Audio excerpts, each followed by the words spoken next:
Trump está buscando es competitividad en el mercado, un país que piensa. Nos dice que la democracia puede, a diferencia de Nicaragua, de enfrentar los problemas de impunidad en la del fiscal general. La Alianza del Pacífico se presenta también como oportunidad para el mundo.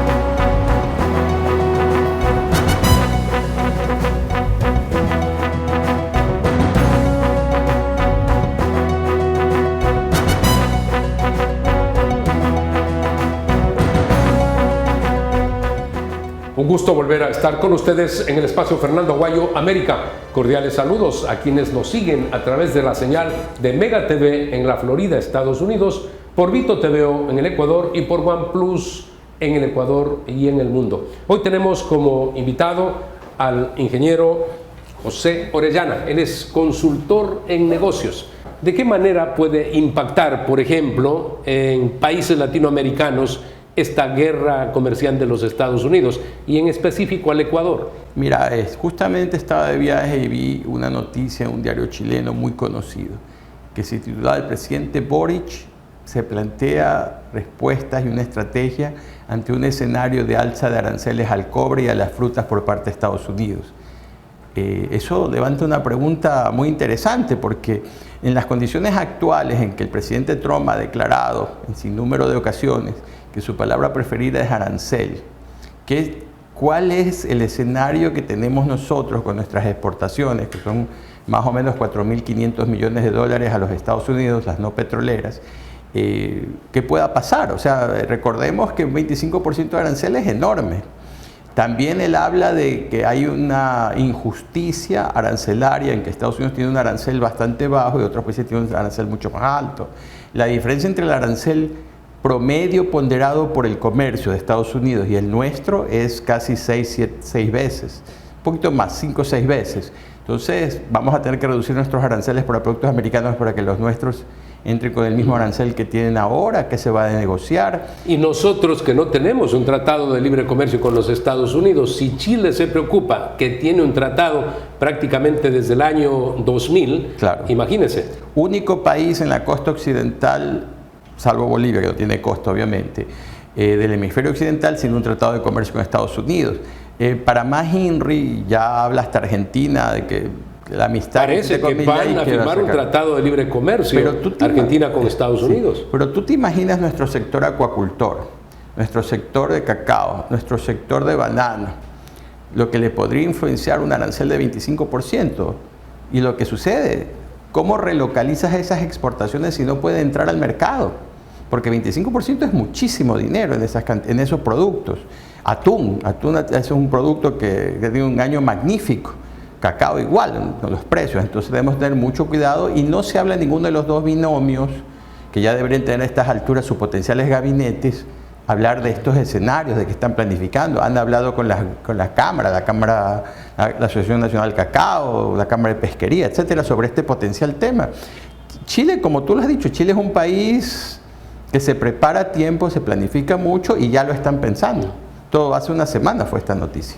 Aparte del arancel que puede complicarnos, sí, va a bajar el consumo en los Estados Unidos, porque de todas maneras se va a venir una contracción. Y claro, ya se estima, la Reserva Federal de Atlanta estimó que podría haber una caída del primer trimestre en la economía de Estados Unidos de más o menos un menos 3% anualizado, que sería como un 0.7% para ese trimestre, en gran medida por la incertidumbre creada. Pero nosotros tenemos que tomar en consideración que Estados Unidos no está usando los aranceles solo como una medida de política comercial, lo está usando como una táctica de negociación, una táctica muy agresiva de negociación en distintos temas. Nosotros necesitamos enormes cantidades de dinero de inversión, campos petroleros, qué va a pasar con el tema campo amistad para el gas natural, y los otros países siguen avanzando, minería, qué va a pasar en temas de minería. ¿Qué va a pasar el caso de Perú, que avanza en minería, en gas y por supuesto incluso en petróleo, ¿no? Claro, ni se diga Colombia, y nosotros tenemos los mismos problemas de siempre. ¿Qué se va a hacer con Petroecuador? ¿Se va a hacer estados financieros? ¿Va a salir? O sea, en este momento hay un caso sui generis en la política ecuatoriana. Hay dos fuerzas de poder parecidas en la Asamblea, pero no se habla de las cosas que se pueden hacer en conjunto.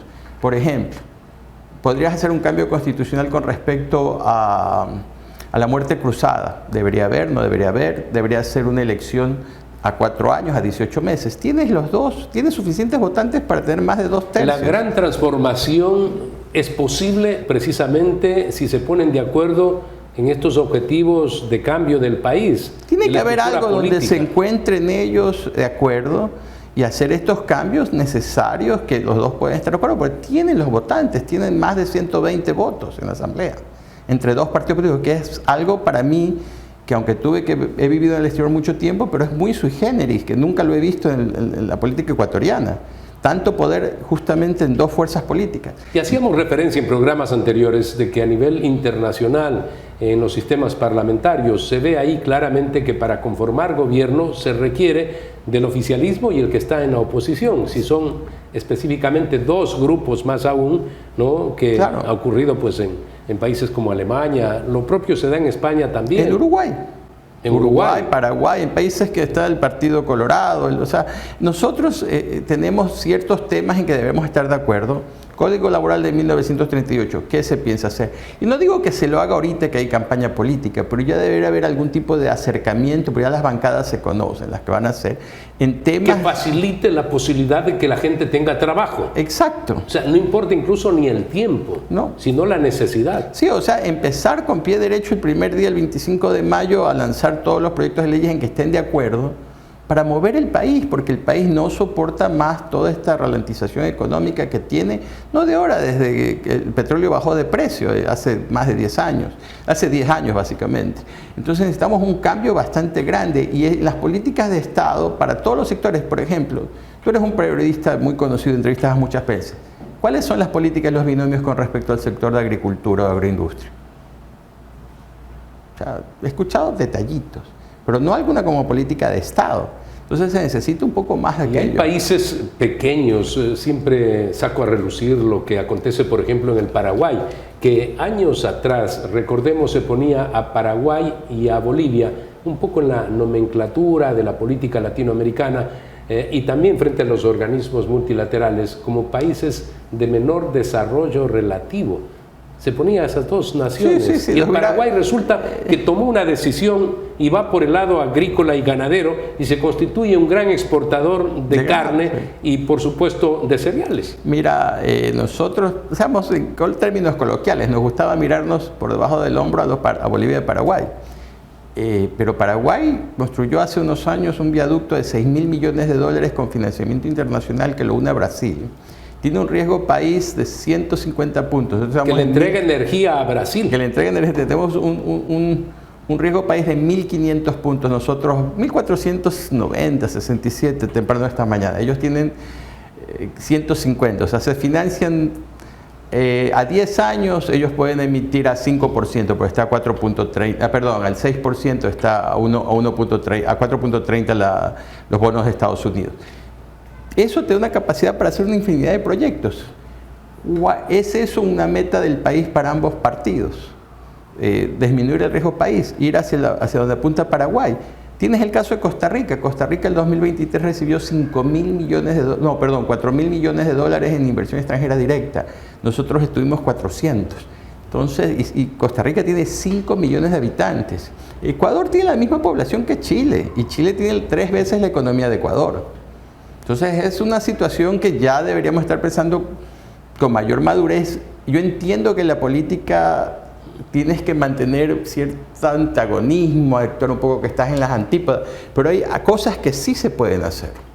Y definitivamente hay países, como decimos una y otra vez, en el caso de Chile, 3 veces más la economía frente a la ecuatoriana, la misma cantidad de habitantes, por supuesto un territorio absolutamente más grande que el nuestro, pero tienen un gasto de la política la mitad del Ecuador, pues ellos han estado en el orden del 20, del 22%, nosotros del 42, 44% gasto de la política, que es lo que los gobiernos, como el caso de Milei, quieren reducir en Argentina. Sí. No, y una manera de pensar, como te dije anteriormente, Boric ya está pensando qué pasa si Estados Unidos nos pone un arancel. Aquí no es un tema de discusión. O sea, está bien, México tiene su problema, Canadá tiene su problema. Nosotros ya tenemos un arancel en el acero que va a afectar 80 millones de exportaciones, pero si Estados Unidos por X, Y, Z nos llega a poner un arancel de 25%, eso va a ser otra historia. Muchas gracias. Un placer, Fernando. Justo. Tenemos que hacer un corte comercial. Retornamos.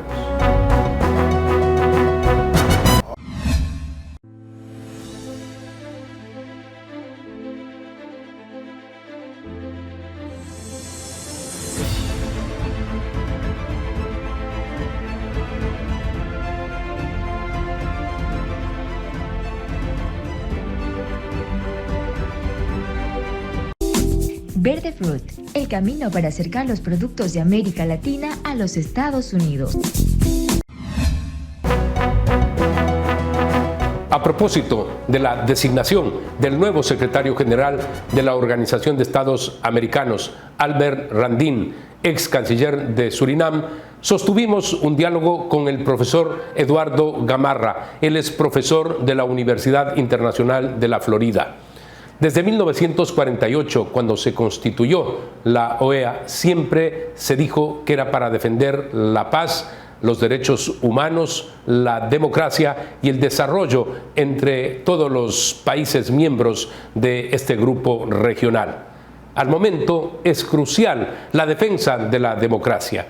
Y cuando se elige a un secretario general que durante estos años ha demostrado estar más con el sector este de Venezuela, con el chavismo y con los países poco democráticos, le preguntamos a usted, profesor, si acaso, ahora que llega a ser secretario general de la OEA, ¿tendrá una actuación independiente? Mire, hace muchos años el presidente Carlos Lleras Camargo de Colombia definió a la OEA básicamente como el conjunto de sus presidentes. La OEA siempre ha sido eso, siempre ha representado, yo diría, la voluntad de los presidentes que son miembros, ¿no?, de esa organización. Por lo tanto, el nuevo secretario va a estar sujeto, ¿no?, a las opiniones y a la opinión mayoritaria de este club de presidentes. Y esto ha tenido pues sus altibajos. No nos olvidemos, por ejemplo, el caso del secretario general Insulza, que si bien venía de la izquierda chilena, intentó en su momento negociar con el presidente Chávez, le fue muy mal, terminaron bastante distanciados, y eso culminó con, digamos, el alejamiento casi completo de Venezuela de la OEA. Posteriormente las coaliciones que se dieron lograron inclusive la inclusión de Cuba, aunque Cuba nunca ha participado formalmente. Y ahora el clima que le da la bienvenida a Randin es también muy complejo. Por crisis de diferente naturaleza, decía yo al inicio del programa, la OEA enfrenta cruciales momentos. Uno de ellos, por ejemplo, la presencia del presidente Donald Trump. Él no está de acuerdo con el multilateralismo y vemos todo lo que ha acontecido en los últimos días, incluso con los socios del Tratado de Libre Comercio del Norte. Además, hay que pensar que Estados Unidos es el que aporta con el 49% del presupuesto para que pueda vivir la OEA. ¿Cómo va a enfrentar esto una persona que ha estado muy sesgada hacia el lado del socialismo del siglo XXI? Es un escenario donde hay un nuevo presidente en Estados Unidos con una visión completamente diferente de la región, que no está muy dispuesto pues a aceptar posturas digamos de izquierda.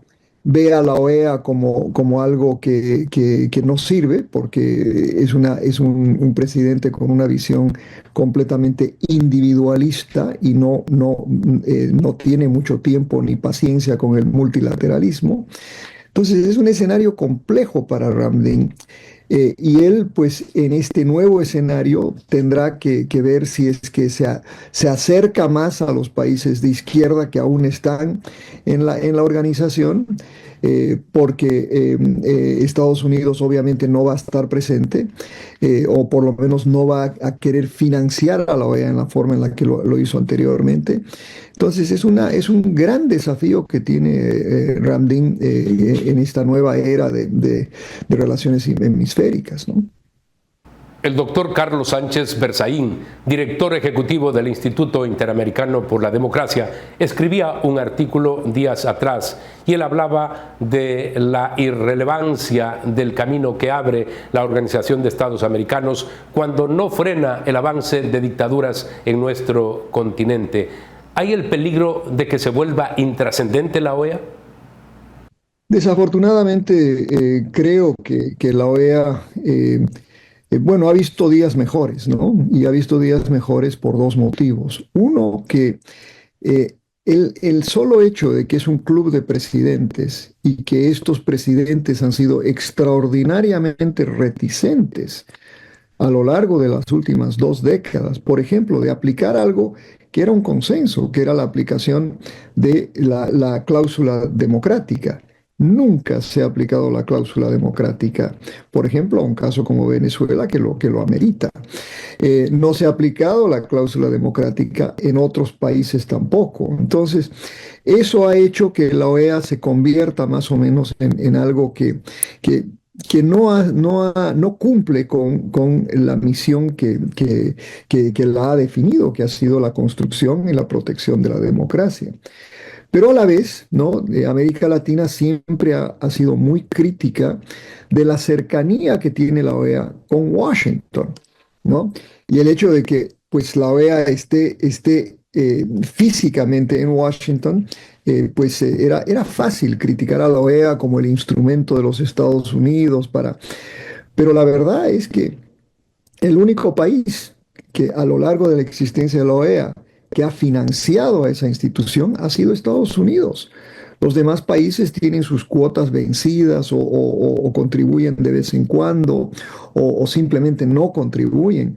Entonces, hoy el gran desafío que tiene Ramdin es el financiero. ¿Quién financiará a la OEA?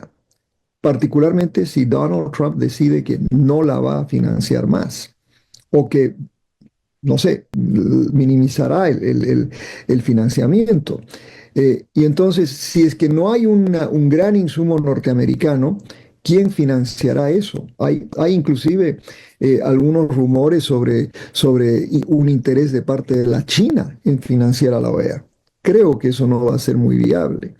Entonces, va a ser una irrelevancia en términos de financiamiento y por otra parte una irrelevancia en el sentido de que Estados Unidos no le va a prestar mucha atención a una organización, por una parte si es financiada por China peor, pero por otra una organización donde países, digamos, de izquierda no tengan demasiada voz. Para el programa de hoy consideramos oportuno presentarles este análisis sobre la OEA, su desempeño y la designación del nuevo secretario. Vamos a hacer una pausa comercial, retornamos inmediatamente.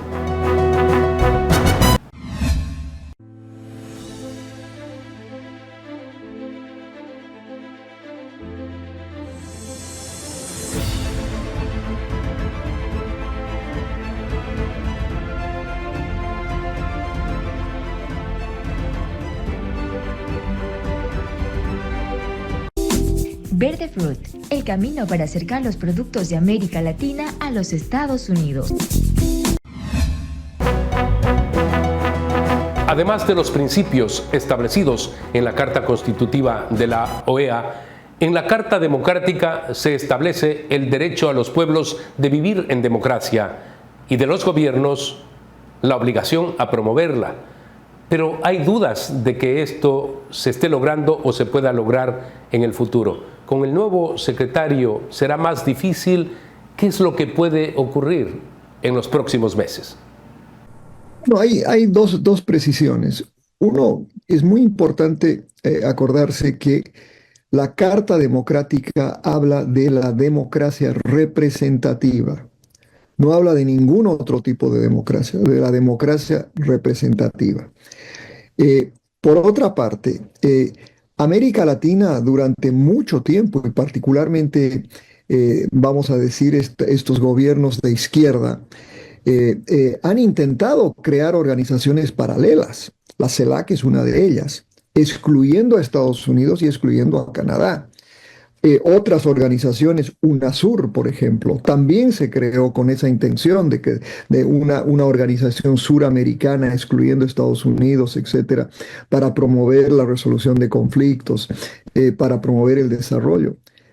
La CELAC no ha tenido mucho éxito, tampoco ha tenido mucho éxito UNASUR. ¿Y cuál ha sido el talón de Aquiles de ambos? El financiamiento. Porque más allá del gran financiamiento que puede, digamos, venir de Estados Unidos, no hay otro país que pueda proporcionar el financiamiento para que funcione ninguna de estas organizaciones. Ahora, en el contexto actual, ¿será que los países de la región vean la urgencia y la necesidad de tener un mecanismo multilateral para resolver conflictos, para promover el desarrollo, para promover la democracia? La historia nos dice que no.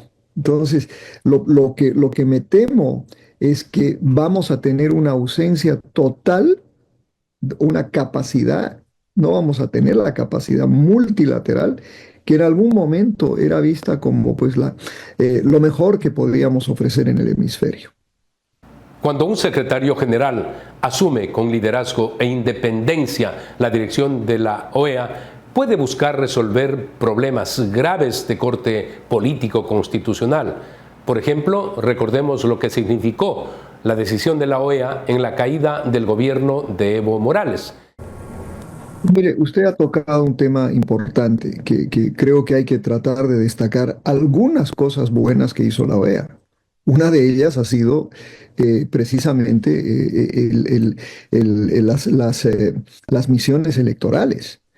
Misiones electorales extraordinariamente importantes, inclusive en su país, en Ecuador, han habido misiones electorales. Ese rol es clave para mantener elecciones abiertas, democráticas, transparentes, etc. Usted y yo podemos diferir un poco sobre cuál fue el resultado en Bolivia, porque al final de cuentas vimos lo que sucedió en Bolivia con la salida de Evo Morales y eventualmente una elección ganada por el MAS, pero en un momento sí, la OEA, la declaración de la OEA de que hubo fraude fue muy importante. Sin embargo, no hubo un consenso regional. Todavía se debate si hubo golpe o si fue fraude en Bolivia. Tampoco se pudo, por ejemplo, en otros países verdaderamente acatar las recomendaciones de las misiones electorales de la OEA. Otra vez porque hay presidentes que simplemente nunca van a aceptar que un organismo multilateral actúe y declare que una elección ha sido fraudulenta. Sin embargo, es muy importante rescatar ese rol. Ese papel ha sido clave. Yo sí creo que es extraordinariamente importante en este contexto, precisamente en este contexto, tratar de fortalecer a la OEA, como sea, ¿no? Se ha elegido democráticamente a un secretario general controvertido, sí, por supuesto, pero es un secretario general que tiene un apoyo regional y al que le corresponde, ¿no? Llevar adelante pues, las reformas de la OEA que sean necesarias, ¿no? Si la Organización de Estados Americanos, por sobre todo, debe defender la democracia, ¿por qué se ha permitido que se incrementen los países pertenecientes a este club del socialismo del siglo XXI, que no son precisamente democráticos, profesor? Yo no creo que el socialismo del siglo XXI haya sido viable ni siquiera hace 20 años, ¿no? El modelo económico, y yo creo que es importante porque, por una parte, ni ha sido socialista y menos democrático, ¿no? Y el modelo económico que ha propuesto ha sido un fracaso total, porque al final de cuentas ha sido simplemente lo que yo denominaría un modelo cleptocrático, ¿no? Ha sido un modelo de enriquecimiento ilícito de un pequeño grupo, ¿no? Que lo que ha hecho es que ha creado de países extraordinariamente ricos, los ha convertido en países extraordinariamente pobres. El caso de Venezuela, pero también el caso boliviano siguió un poco el modelo venezolano. Tuvo mucha riqueza, descubierto por los neoliberales en los 90s, que aprovecharon los socialistas para después, obviamente, destruir una economía que sí tenía una viabilidad futuro. Y así sucesivamente podemos entrar en ese debate. Eso no quiere decir, sin embargo, que la alternativa al socialismo del siglo XXI sea un modelo, libertario a rajatabla, ¿no? Creo que la región tiene que conscientemente ver que ni puede haber una economía socialista como la de Venezuela, ni puede abrirse de tal manera que se intente hacer de alguna manera lo que se está haciendo en otros países. Cada país pues debería considerar su propia historia, su propia realidad y sobre todo pues la necesidad urgente de que tengamos liderazgos responsables, ¿no? Al recientemente designado por aclamación por el Consejo Permanente de la OEA como secretario a partir del 25 de mayo a Albert Randin, le debemos dar el beneficio de la duda de que actuará con independencia como ya lo hizo Luis Almagro, que era el canciller de un gobierno de izquierda en el Uruguay, pero que cuando llegó a la secretaría se condujo como un verdadero secretario de la Organización de Estados Americanos. ¿Se le debe dar este beneficio de la duda a Albert Randin? Creo que sí. Yo he tenido el placer de conocer a Albert Randin desde hace mucho tiempo. Es más, cuando se estaba intentando implementar el área de libre comercio de las Américas, ¿no? Él tuvo un papel en eso como representante de la OEA. Él ha sido un individuo con una carrera en esta área de la burocracia internacional. Cumplió funciones como ministro de Relaciones Exteriores de su país y en ese sentido le correspondía pues representar a su país. Ahora juega un papel diferente. Ahora él tiene que actuar como secretario general y esperemos que actúe como actuó el saliente secretario general, que como usted bien dice, ha sido, en mi opinión, un gran secretario general precisamente porque logró esa independencia. Sin embargo, hay quienes lo critican mucho, ¿no? Y que no tienen esa misma impresión del papel que cumplió el secretario que sale. Yo creo que Randin tiene una extraordinaria posibilidad de ser un destacado secretario general, dado el contexto. Él ya no es el canciller de su país, él es el secretario general que tiene que velar por los intereses de la región en su conjunto. Agradecemos al profesor Eduardo Gamarra de la Universidad Internacional de la Florida por haber participado el día de hoy en este análisis útil sobre el presente y el futuro de la Organización de Estados Americanos, ahora con un nuevo secretario general. Amigos, recuerden ustedes que tienen una cita la próxima semana en Fernando Aguayo América, a través de Mega TV en la Florida, Estados Unidos, por Vito TV en el Ecuador y por OnePlus TV en el Ecuador y en el mundo.